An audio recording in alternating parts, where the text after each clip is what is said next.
vamos para o livro No Mundo Maior, temos aí o capítulo 18, creio eu não estou conseguindo fazer a leitura aqui, mas acho que é o capítulo 18, não é isso, Norma? Velha Afeição. Velha Afeição. Capítulo 18, Velha Afeição.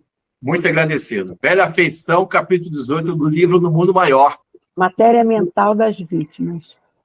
Ótimo, matéria mental das vítimas. Vocês sabiam que o avô de André Luiz, ele se encontrava naquela oportunidade há 40 anos no umbral? O nome do avô de André Luiz é Cláudio, e ele é apresentado nesse capítulo, Velha Afeição. André Luiz não sabia, está com Caldeirado, no livro do Mundo Maior, que é o mentor que cuide de André Luiz, e naquela oportunidade, o André Luiz, andando naquela região do umbral, ele vê um grupo de irmãos pegando lama, mas, na realidade, eles, de forma alucinatória, eles imaginavam que era ouro. Mas que fenômeno é esse? Se os indivíduos eles estão desencarnados, eles estão pegando lama naquela região do umbral, mundo semimaterial, no astral inferior, e eles estão vendo ouro. E segundo o relato de Calderaro, explicando esse caso, diz o seguinte, que esses irmãos que estavam ali eram um grupo de espíritos desequilibrados, com aspectos desagradáveis. Entre estes, o avô de André Luiz, chamado Cláudio, estava ali anos imaginando que era ouro, mas na verdade estavam pegando lama.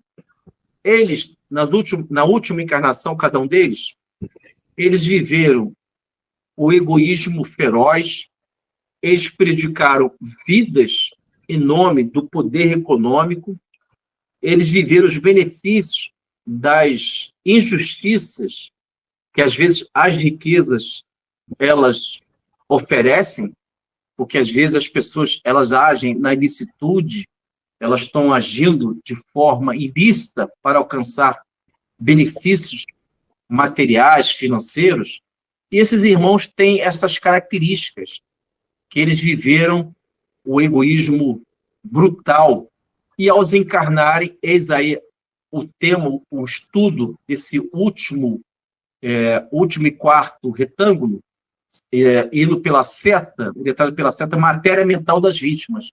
As vítimas que eles prejudicaram na última encarnação, todos encarnaram, se encontram ali, as vítimas que não perdoaram, deveriam entender o valor do Cristo, o seu Evangelho. As vítimas aguardaram as encarnações de todos eles, esses irmãos que prejudicaram as vidas através de egoísmo, de exploração, enfim. E eles lançaram a matéria mental. O que seria a matéria mental? São vibrações, fluidos, emanações que se irradiam do nosso perispírito, do nosso halo vital, das nossas vibrações, que o tempo todo eu tenho um poder criador. Eu crio, forma pensamento. Eu estou emanando o tempo todo vibrações, que é a matéria mental. A minha mente está exalando uma matéria essencialmente refinada. E esta matéria mental, ela pode ser direcionada para o bem ou para um ambiente em que eu vou fazer apologia do mal, isto é, para o bem ou para o mal.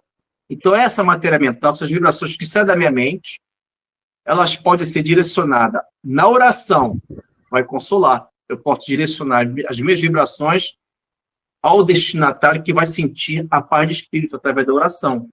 Mas eu posso enviar a matéria mental que sai do meu psiquismo para ferir, para prejudicar, para hostilizar. E assim ocorreu. Esses irmãos que se encontram no umbral estão vivendo alucinações mentais. O psiquismo deles estão comprometidos, porque a matéria mental das suas vítimas criaram este circuito mental fechado. Eles não conseguem perceber que aquela lama não é ouro. Para eles, é ouro. Por quê? Porque suas vítimas, elas manipularam essas vibrações e no mundo espiritual, no mundo astral, essas energias ficam mais ativas. E eles conseguiram lançar no psiquismo de cada um deles, já que esses irmãos inclusive o avô de André Luiz, viveram os ambientes um ambiente muito, muito hostil, em que eles foram agressivos, eles foram insensíveis à dor alheia, às necessidades alheias. Então, meus amigos, as vítimas, quando não perdoam, elas exalam, elas lançam mentalmente, através do seu ectoplasma, através da sua forma de pensamento, das suas vibrações, elas lançam essa matéria mental com um propósito maléfico, dos quais aprisionaram esses grupos de espíritos que são devedores das leis divinas e estão ali vivendo alucinações mentais. Então, segundo esse capítulo 18, Velha Feição, o André Luiz relata que estes irmãos, através dessas vítimas, ficaram no passado. Eles não conseguem avançar. A mente deles ainda estão vivendo cristalizações mentais, estão no passado. Além de fixarem as suas mentes no passado, existe uma ideia dominante, tudo baseado na matéria mental das suas vítimas. Eles permitiram, estão desequilibrados. A ideia dominante desses irmãos rebeldes que se encontram no umbral, objetos dessa ação vingativa das suas vítimas, através da matéria mental, estão lançando energia para esses irmãos devedores, eles têm uma ideia dominante deles manterem essas ambições desequilibradas, este egoísmo, essa atitude de prejudicar a vida. Então, eles continuam no passado, impossibilitando a reforma íntima, a transformação para melhor. Porque o propósito da reencarnação é para que possamos alcançar grandes missões. E até vou pedir para a Norma, eu não sei se eu coloquei na lista, Sim. a questão 132, em que Allan Kardec pergunta qual o objetivo da encarnação. Porque devemos saber qual o objetivo, qual é o sentido da encarnação. É a resposta próximo disso, além de espiar, é também colaborar, ajudar o nosso Criador. Então, um dos objetivos da reencarnação é você resgatar, espiar o seu passado. Então, a questão 132, ela é muito interessante, do Livro dos Espíritos, para que possamos entender o valor da vida. Pode ser, Norma, por gentileza? Prontinho. É do capítulo 2, parte 2ª, né? Da encarnação dos espíritos, objetivo da encarnação. Qual o objetivo da encarnação dos espíritos? Deus lhes impõe a encarnação com o fim de fazê-los chegar à perfeição. Para uns é expiação, para outros, missão. Mas, para alcançarem essa perfeição, têm que sofrer todas as vicissitudes da existência corporal. Nisso é que está a expiação. Visa ainda outro fim à encarnação, a depor o espírito em condições de suportar a parte que lhe toca na obra da criação. Para executá-la é que, em cada mundo, toma o espírito um instrumento de harmonia com a matéria essencial desse mundo, a fim de aí cumprir, daquele ponto de vista, as ordens de Deus. É assim que, concorrendo para a obra geral, ele próprio se adianta. Aí tem uma notinha de Kardec. A ação dos seres corpóreos é necessária à marcha do universo. Deus, porém, na sua sabedoria, quis que nessa mesma ação eles encontrassem um meio de progredir e de se aproximar dele. Deste modo, por uma admirável lei da providência, tudo se encadeia, tudo é solidário na natureza. Muito agradecido, Norma. Então, um dos objetivos da reencarnação, e talvez seja o maior, e por sua vez o objetivo da vida, é alcançarmos a perfeição. Porque é interessante que a perfeição, para ser alcançada, precisamos de uma fórmula. E o Evangelho do Senhor Jesus, ele é um ambiente. O Evangelho do Senhor Jesus são as lições que nós precisamos. E nessa encarnação, nós ainda, talvez, ainda não conseguimos atinar a entender a beleza do Evangelho do Senhor Jesus no tocante aos seus personagens e viveram próximo do Mestre. Vocês já perceberam que no Evangelho do Senhor Jesus existe a multidão que acompanha Jesus, e isso se encontra em todos os evangelhos. Sempre se fala em multidão e se fala de algum personagem que se aproximou do Cristo.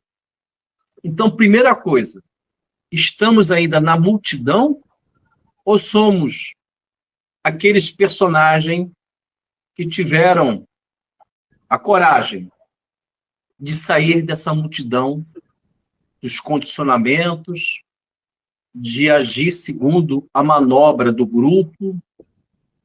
Então, é interessante ter isso, sairmos da multidão. E existe um personagem que teve essa coragem, essa valentia, este heroísmo de sair da multidão, que é o Bartimeu. Vocês devem lembrar que existe um personagem chamado, na realidade, Bartimeu é classificado, é traduzido como filho de Timeu. Não é o nome próprio. Bartimeu, na tradução, é filho de Timeu. E a história de Bartimeu é muito interessante, que ele era criança e o pai dele era do exército dos judeus, e houve um conflito do Império Romano, o exército romano, com os hebreus.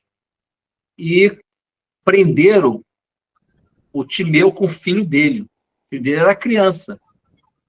E, lamentavelmente, esses povos selvagens, o Império Romano, além de prender, muitas vezes matava o próprio opositor inimigo.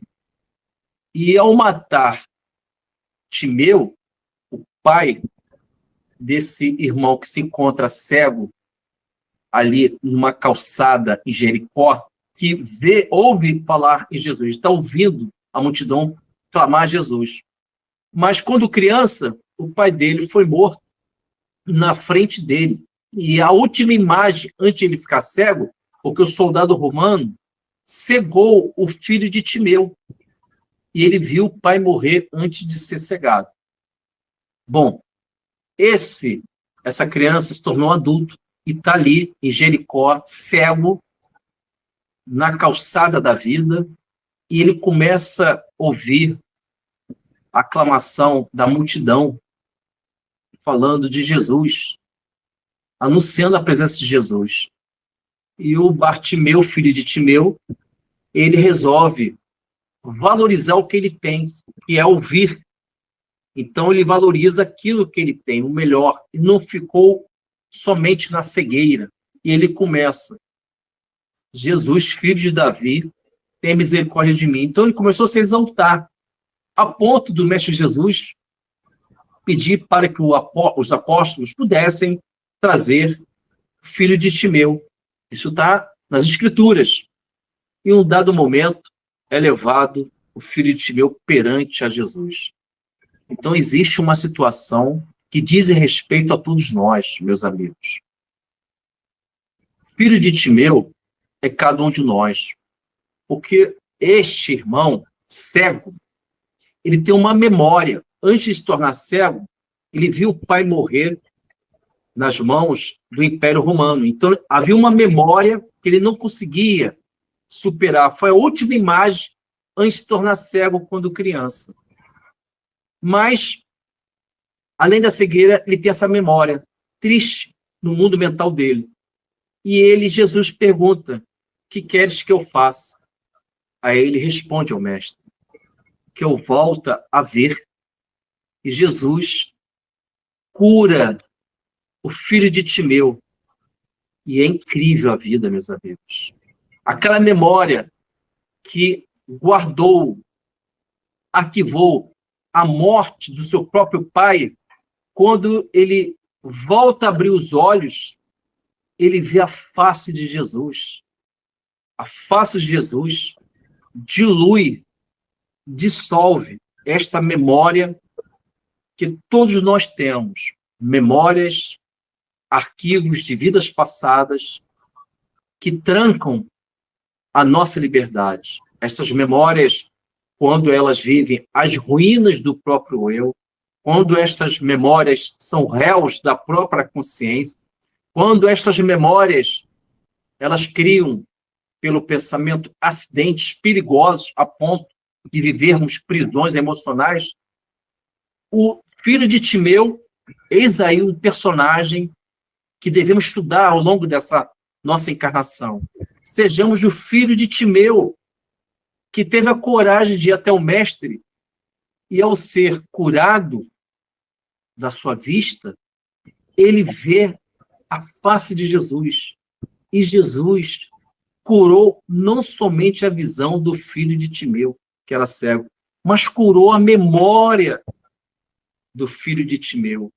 A memória que precisamos curar, precisamos substituir nesta memória um histórico de ruínas, um histórico de trancas mentais, um histórico que cria em nós um labirinto confuso, de uma vida sem Cristo, uma vida confusa. E o filho de Timeu, ao ver Jesus, a sua face luminosa, cintilante, de um ser angelical, um Cristo, naquele instante, aquela imagem interior do pai morto se desfaz, porque ele vê um pai cósmico chamado Jesus. Então, o que estamos buscando nesta encarnação, meus amigos e minhas amigas? A cura da nossa memória, que esta memória, ela arquiva muitas encarnações, acertos, progressos. No entanto, também, esta memória, ela arquiva as ruínas do eu, ela arquiva violações das leis divinas, transgressões das leis naturais, fixações mentais, ideias dominantes que tentam se apresentar no porão da nossa mente. Mas quando temos a coragem de sairmos da multidão, dos condicionamentos, dos hábitos de vidas passadas que tentam se representar, que tentam configurar uma vida limitada no campo da matéria, porque essas memórias, elas criaram em nós as repetições e as reprovações. Por que reencarnamos? Porque nós reproduzimos vidas passadas. E estas vidas passadas são arquivos que nós podemos classificar como memórias. Mas se eu consigo sair dessas memórias, dessas multidões de ilusões, e eu consigo alcançar o Mestre Jesus, como assim aconteceu com o filho de Timeu, ao ver a face de Jesus, Jesus consegue curar, sarar, suplantar essas memórias para uma vida, um ciclo de vida superior.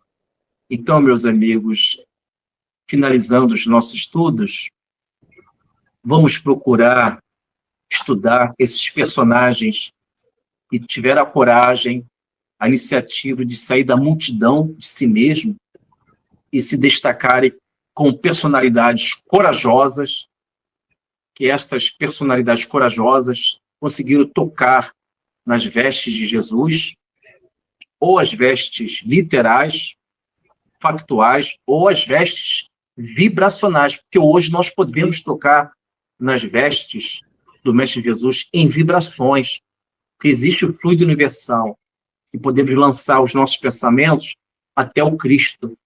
E com isso, substituir a memória com culpa pela memória da responsabilidade, da caridade, que tudo salva, do amor que cobre uma multidão de pecados.